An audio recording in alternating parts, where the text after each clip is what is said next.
आज की कहानी का नाम शरारती गुलहरी और सुनहरी परिंदा है। एक घने जंगल में एक नन्ही सी गुलहरी रहती थी जिसका नाम चनुव था।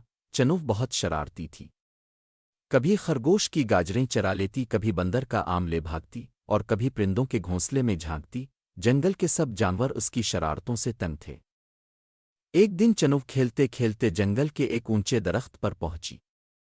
वहां इसे एक घोंसला नजर आया जो रोशनी से चमक रहा था। घोंसले के अंदर एक सुनहरी परिंदा बैठा था। इसके परों से नूर निकल रहा था और पूरा जंगल जगमगा रहा था। चनुव हैरत से इसे देखने लगी। चनुव के दिल में लालच आ गया। इसने सोचा, अगर मेरे पास ये पर हो तो मैं सबसे खास बन जाऊंगी। इसने एक सुनहरा पर खींच लिया। अचानक पूरा जंगल अंधेरे में डूब गया। दरख्त हिलने लगे, तूफान आया और परिंदे चीखने लगे। चनुव खौफजदा हो गई। चनुव ने रोते हुए कहा, मैंने बहुत बड़ी गलती की, मुझे ये पर वापस रख देना चाहिए। इसने घोंसले में पर वापस रख दिया और सब जानवरों से मुआफ़ी मांगी। रोशनी आहिस्ता आहिस्ता वापस आने लगी और सब जानवर खुश हो गए। सुनहरी परिंदे ने मुस्करा कर कहा, चनुव, तुमने अपनी गलती मानकर बहुत बड़ा काम किया है।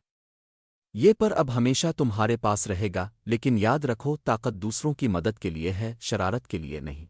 चनुव खुशी से झूम उठी और सब जानवरों की सच्ची दोस्त बन गई। अगर आपको ये वीडियो पसंद आई हो तो चैनल को लाइक और सब्सक्राइब करें।